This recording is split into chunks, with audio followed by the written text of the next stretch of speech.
पुण्यात सध्या पुण्यातील उपजिल्हाधिकारी पूजा खेडकर या सध्या प्रोबेशन पिरियडवर पुणे जिल्हाधिकाऱ्यात काम करत आहे। मात्र आता मोठे खुलासे आणि धक्कादायक खुलासे जे आहेत ते आता समोर येताना आपल्याला रोज पाहायला मिळत आहे। बोगस कागदपत्र जे आहेत ते या ठिकाणी सादर केल्याचं देखील काही प्रमाण जे आहे ते समोर आलेलं आपल्याला रोज पाहायला मिळत आहे। याच संदर्भात बोलण्यासाठी आपल्या सोबत सामाजिक कार्यकर्ते आणि माहिती अधिकार कार्यकर्ते विजय कुंभार सर आहेत। सर काय सांगाल, काय नक्की हे प्रकरण आहे? पूजा खेडकर आता एवढं तापलेलं आहे की त्या नुकत्याच IAS झाल्या, IAS कशा झाले याच्यावरही वाद आहेत।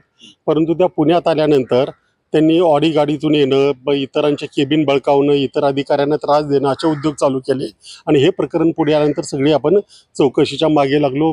त्याच्या संदर्भात तक्रार केली।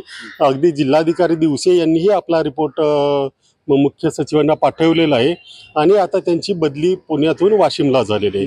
परंतु हे शिकाऊ अधिकारी, ते शिकाऊ अधिकारी असताना यांनी एवढ्या पद्धतीनं म्हणजे कुठल्याच अधिकाऱ्यानं अशा प्रकारचं वर्तन करू नये, त्यांनी ते केलं आणि मग पुढे चौकशी झाली आणि त्यांची आता बदली झाली। परंतु बदली ही काही शिक्षा होत नाही।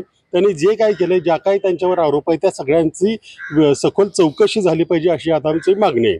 काय नक्की आरोप जे आहेत त्याच्यामध्ये आरोप असे की त्यांना IAS जे मिळालं त्याच्यासाठी त्यांना मेडिकल एक्झाम द्यायची होती, परंतु 6 वेळा त्या मेडिकल एक्झामला उपस्थित राहिल्याच नाहीत। त्यानंतर त्यांना प्रोबेशनरी म्हणजे IAS पद देण्यात आले, ते सब्जेक्ट टू एक याचिका आहे, त्या याचिकेच्या निकालाच्या आधारावर दिले। त्यांनी OBC नॉन क्रिमिलियर असं तिथं दाखवलेलं आहे। परंतु त्यांच्या वडिलांचं जर ॲफिडेव्हिट बघितलं इलेक्शनमधलं तर त्याच्यामध्ये 40 कोटीचं उत्पन्न त्यांनी दाखवलेलं आहे। आता ह्या सगळ्या गोष्टी संशयास्पद आहेत की नॉन क्रिमिलियर आणि 40 कोटीचं उत्पन्न, कारण वडिलांचं उत्पन्न गृहीत धरलं जातं, आई वडिलांचं असं आहे। आणि म्हणूनच या सगळ्या प्रकरणाची चौकशी झाली पाहिजे।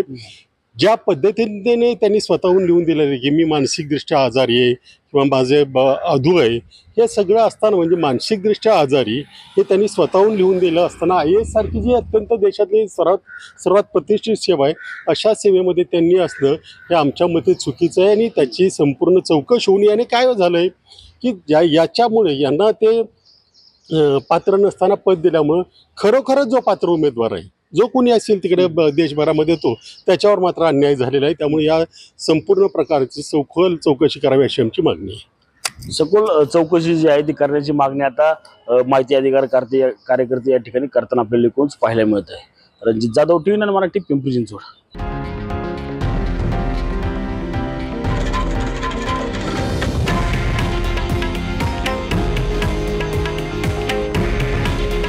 हे आहे देशातील नंबर 1 न्यूज नेटवर्क आणि आपण पाहत आहात TV9 मराठी। काळजी तुमची, हित महाराष्ट्राचं।